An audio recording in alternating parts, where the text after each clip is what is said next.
Pessoal, o Flamengo está classificado para a final do Mundial. Dá para imaginar o Flamengo ganhando do PSG ou vai ser goleada pros caras? Vamos falar disso aqui. Antes de tudo, eu tenho comentado aqui bastante do Flamengo por causa do Mundial, só que para quem não sabe, para quem tá chegando aqui agora, eu sou Vasco, então tem isso em mente. Só que assim, apesar da minha torcida não ser pro Flamengo, na verdade ser pra maior oposição que tem, graças a Deus, não serei isso aqui nunca. Mas enfim, a gente tenta comentar aqui o futebol, o torcedor deixa um pouco de lado. Vamos lá, pessoal, o que a gente tem hoje?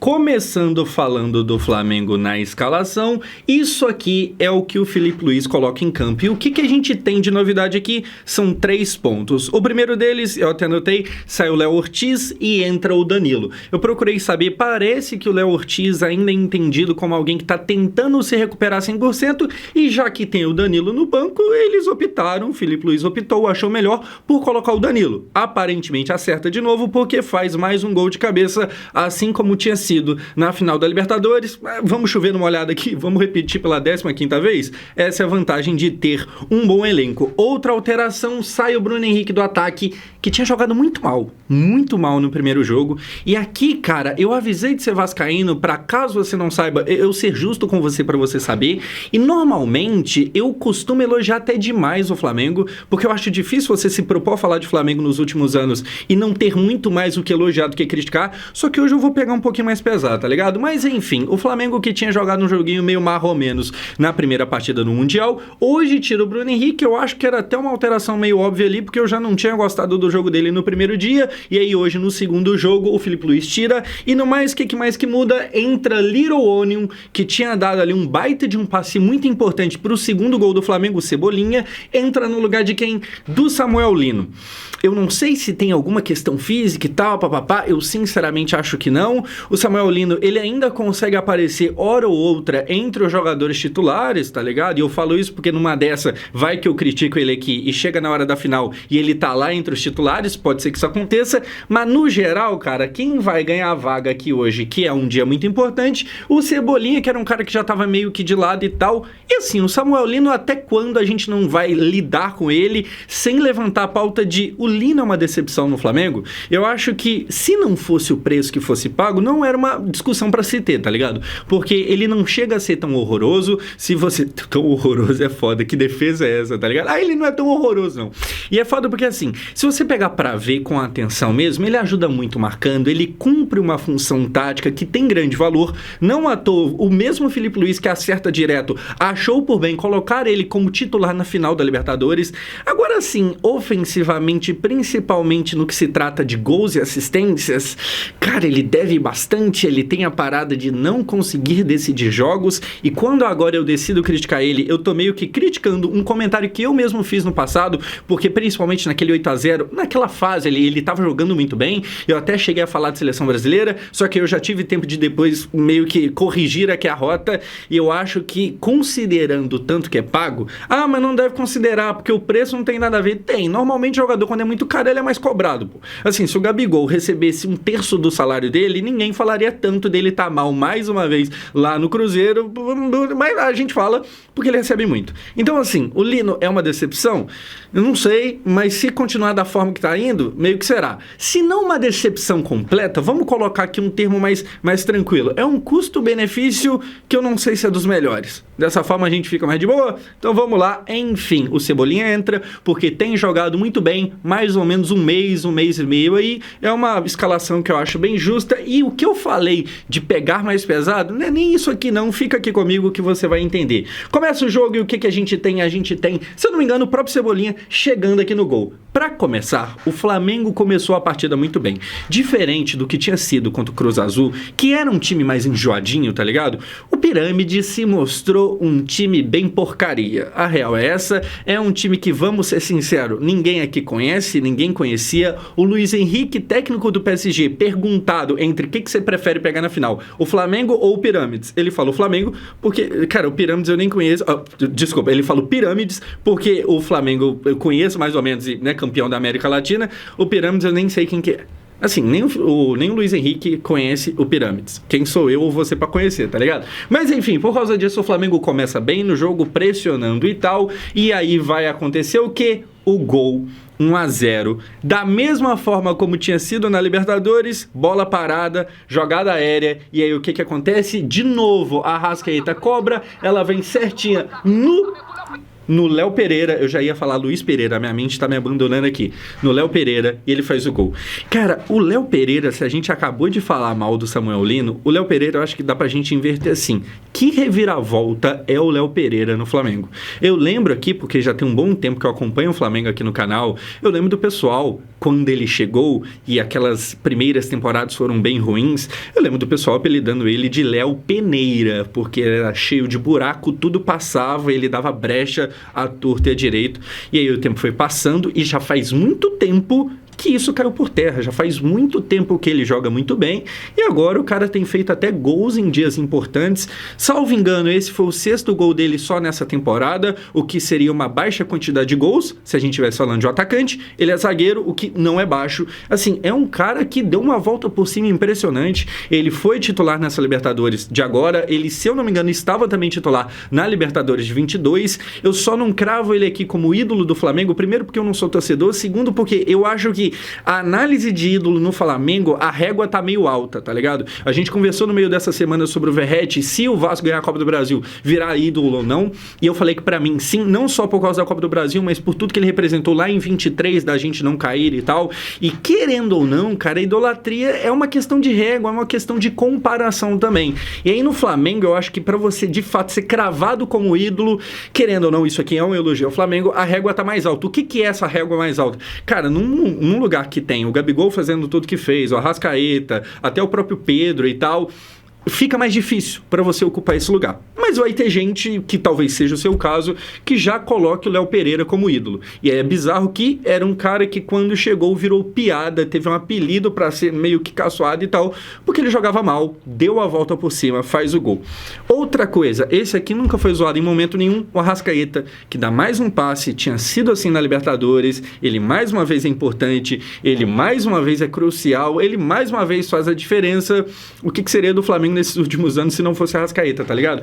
Agora, um tópico, cara, que eu poderia até ter tratado no vídeo da final da Libertadores, e presta muita atenção nesse momento aqui, é o seguinte: existe um herói silencioso no Flamengo. Quem que é esse cara? Porque o Arrascaeta a gente já falou bastante, o Danilo que fez o gol da Libertadores, cara, existe um Rodrigo Caio.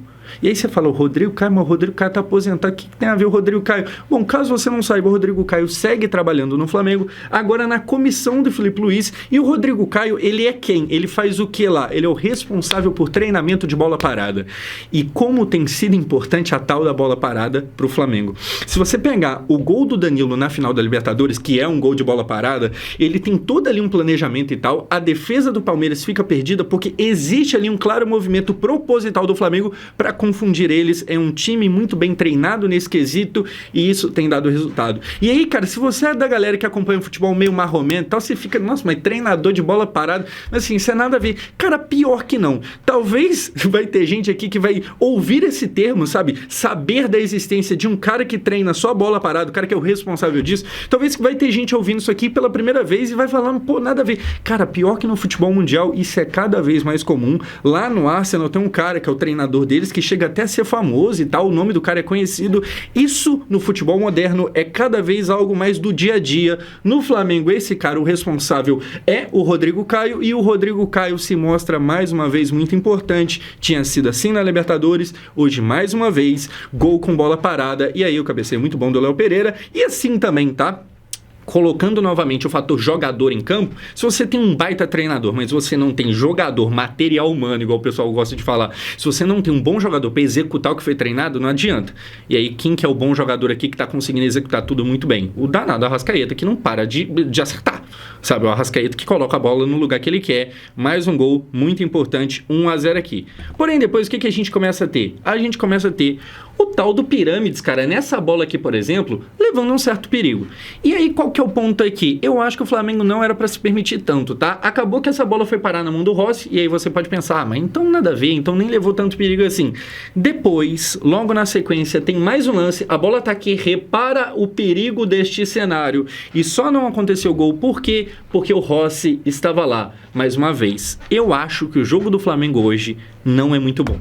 E é claro que é importante ter classificado, e eu vou guardar esse comentário mais pro final, mas no geral, eu acho que o Flamengo ficou naquele clima ali de gira a faca, e nunca que girava, tá ligado? Se permitiu aqui flertar com perigo, se o Rossi não salva essa bola, poderia ter dado bosta, apesar de, como eu falei, esse time do Pirâmide ser um time bem marromenos, é um time que parece que nasceu em 2008, é um time que nasceu ontem no futebol, tá ligado? E aí recebeu investimento, mas ainda é um time bem questionável, enfim, poderia ter dado bosta, não deu, porque o Rossi pegou. E aí, falando mais uma vez, separando aqui para comentar de jogadores em específicos, cara, eu já falei algumas vezes que eu não sou o maior fã do goleiro Rossi. Eu acho que, tecnicamente, ele ainda não me convence aquilo tudo, tá ligado? Mas eu também tenho que ser honesto aqui, que mais uma vez, em um dia importante, porque caso ganhe o título mundial, meu Deus do céu, isso aqui é importante demais, mas um dia, em jogo grande, em dia importante, o Rossi vai lá e aparece. Então, assim, eu gostando ou não, pouco importa, o meu juízo de valor pessoal, o fato é que ele brilha aqui mais uma vez, fecha o ângulo e não permite que a bobeada do Flamengo virasse algo realmente preocupante ali e tal, porque se toma empate aqui a coisa ficava feia. Depois o que a gente vai ter? O intervalo termina o primeiro tempo. Em números, cara, o que a gente tinha era o seguinte: 68% de posse de bola do Flamengo contra 32%, obviamente, e 7 finalizações a 3. Se você olha por aqui, você pensa que o Flamengo dominou muito o jogo, e é verdade, o Flamengo, principalmente no primeiro tempo, ele quase que todo o tempo do jogo estava sob controle do próprio Flamengo. Porém, é aquilo, e aqui eu começo a pesar um pouco a mão e no final eu termino de pesar mais ainda. Eu acho que essa reta final do jogo ali, que teve aquelas 2 chances com a defesa do Rossi, por exemplo, eu acho que tendo o Flamengo o investimento que tem, o elenco que tem e a expectativa que gera, cara, não era pro Flamengo se permitir passar esse aperto todo, tá ligado? Eu acho que por mais que boa parte do primeiro tempo, a maior parte do primeiro tempo tenha sido muito boa, aquilo ali no final, na reta final dos 45, eu acho que contou muito com a sorte, deu brecha pro azar, e aí contou com a sorte do azar não vir.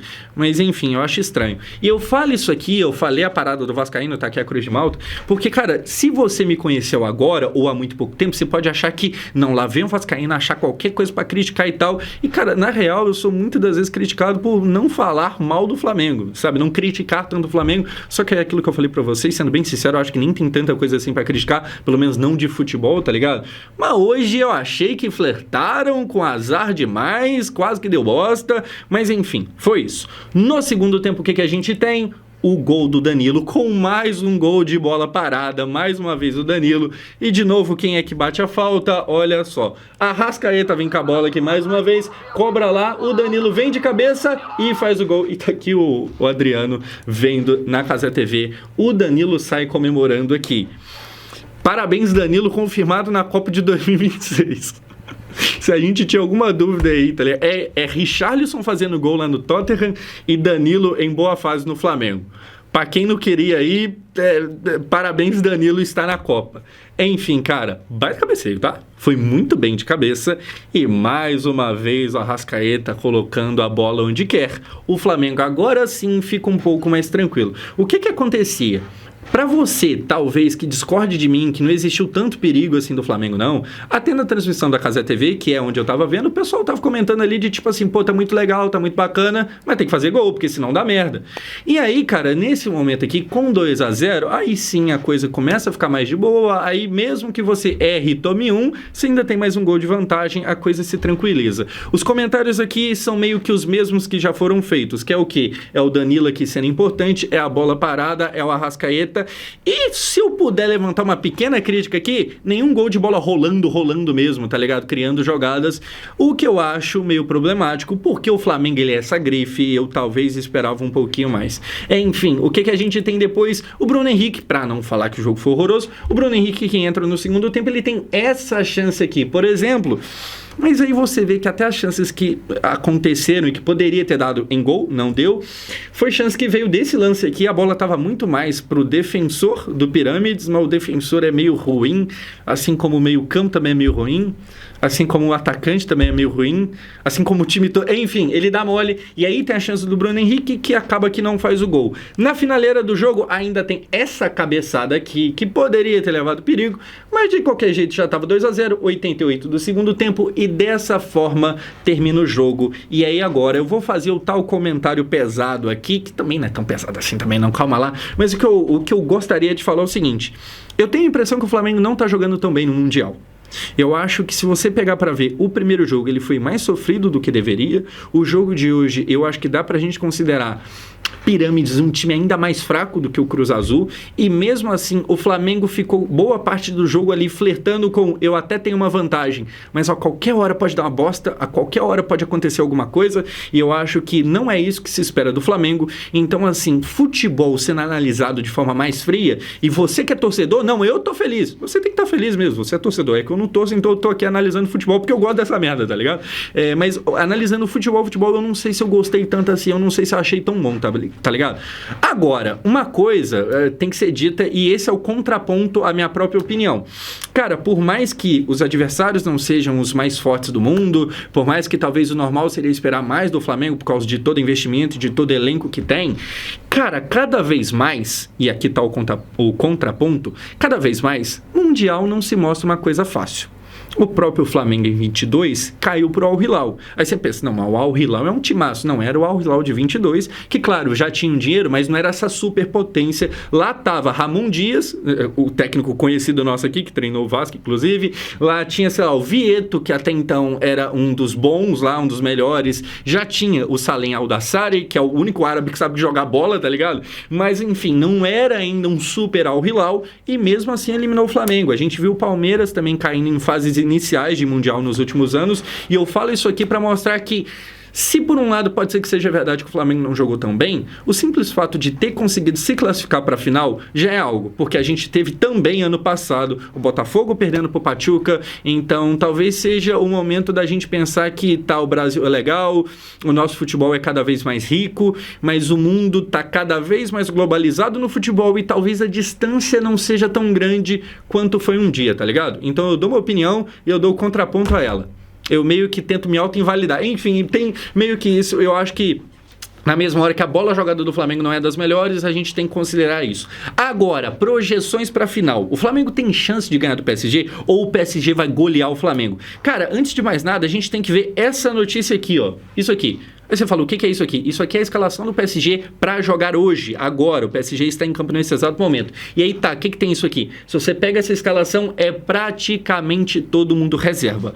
Ou seja, o PSG provavelmente virá todo titular, ou quase que todo titular, para enfrentar o Flamengo. Existiu o boato do PSG poupar justamente contra o Flamengo, porque tem sempre aquela história do europeu não ligar quase que nada. Só que aí eu acho que existe uma diferença de quem que é o europeu.